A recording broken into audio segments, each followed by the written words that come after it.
эта информация может пригодиться не только в реализации каких-то наших мероприятий, а и в целом по жизни, потому что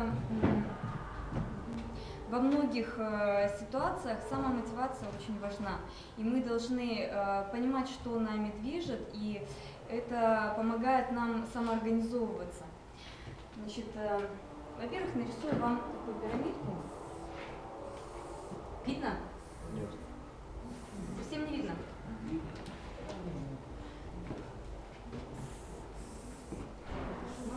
Я думаю, догадаться можно. Да. В общем, значит, это пирамида наших потребностей. На первом уровне то, что как бы касается, в общем-то, всех людей и живых организмов вообще на Земле обитающих, это первичные потребности физиологические. Это, как правило, еда. Все здесь взрослые, скажем, удовлетворение сексуальных потребностей тоже на низшем уровне. Это нужда наша, да, ну то есть такие физиологические моменты, то есть физиологические потребности. Мы все в этом нуждаемся, без этого не обходимся. Значит, следующий уровень – это денежное обеспечение, то есть, ну, это касаемо людей только, да, то есть здесь у нас все живые организмы, здесь уже на этой ступеньке человек. Значит, наша цивилизация на сегодняшний день развивается таким путем, что мы без денег не обходимся никто. Если кто-то обходится, поднимите руку. Никто.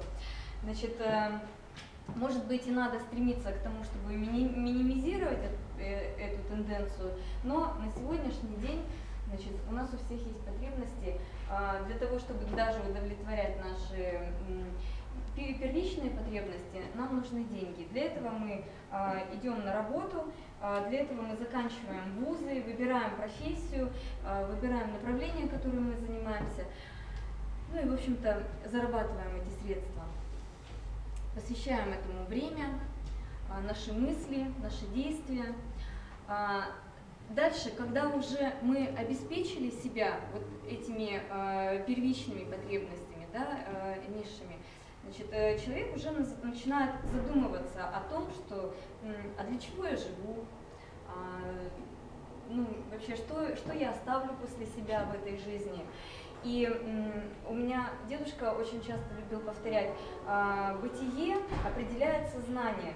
То есть, ну вот, как человек живет, если он голодает, да, он не может думать о чем-то вот высшем, духовном, потому что он думает о том, чтобы вот сейчас найти себе пропитание, да, или если вот приспичило, ну, как говорят, что человеку для счастья надо, да, вот, мало. Или если у него нету денег на какие-то вот, ну, на одежду, допустим, он думает, как их заработать, то есть у него мысль занята, а когда уже эти потребности обеспечены, тогда уже человек думает о каком-то моральном удовлетворении. Значит, после того, как уже какие-то моральные ценности определены для человека, высшей ступенью самореализации являются духовные ценности. Духовные ценности, то есть уже человек начинает задумываться о бытие, о Создателе, значит, для чего все это нужно. И на этом этапе очень, ну, может быть, кто-то и не доходит, да, до этого уровня, может быть, кто-то вот здесь и останавливается, и для кого-то вот это целью жизни является. Вот.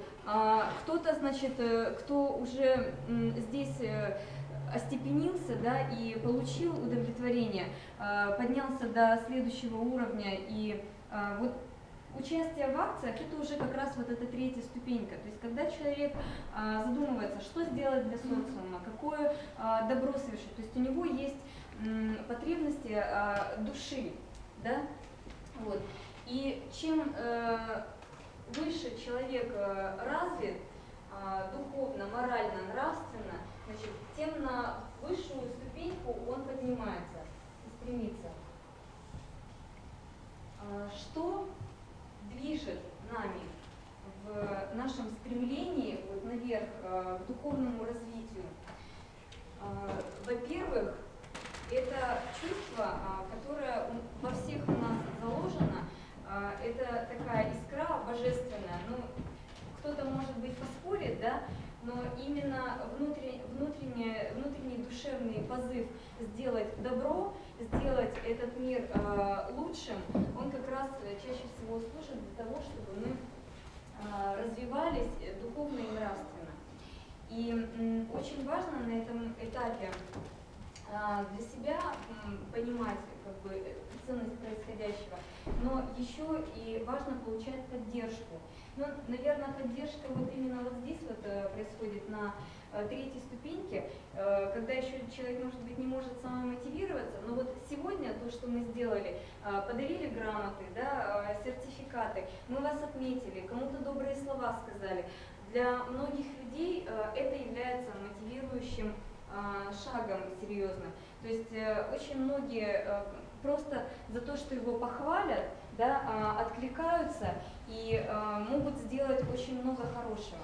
Значит, из ряда внутренней мотивации находятся уже наши желания. Вот это очень важно. Если человек в суете, в погоне, там, допустим, за деньгами, не может освободить свою мысль, чтобы обозначить свои желания, свои цели, то его ресурсами, его душевной организацией, в общем-то, воспользуется кто-то другой. То есть вас могут привлечь на уровне телевидения, каких-то средств пропаганды там, в интернете, да, вовлечь в некую свою деятельность. То есть если у вас не поставлены свои цели и задачи и не определены какие-то моменты, которые вы хотите осуществить, и не составлен ваш внутренний план жизненный на ближайшее время, на перспективу, то знайте, что вашими ресурсами, вами может воспользоваться кто-то другой. Это происходит сплошь и рядом. И у человека в суете получается, что не хватает времени на самое главное. То есть очень важно определиться с целями, и я вам для этого сейчас раздам просто листочки и ручки, и дам вам буквально 2 минутки.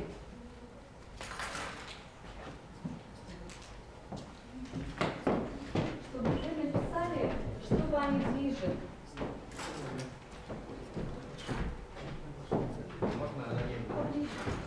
Нет, это только для вас.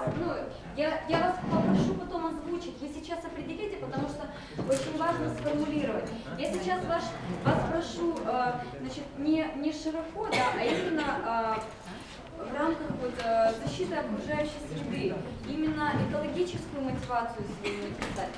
То есть, допустим, когда вы хотите...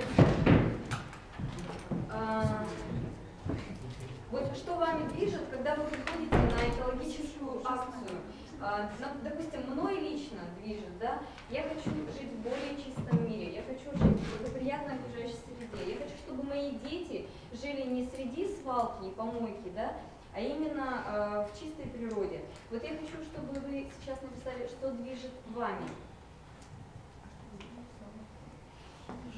Садитесь поближе. Влад, ты сейчас нам ответила, что писать просто. Но это вы пользуетесь моей мыслью. Да нет, мысли одинаковые.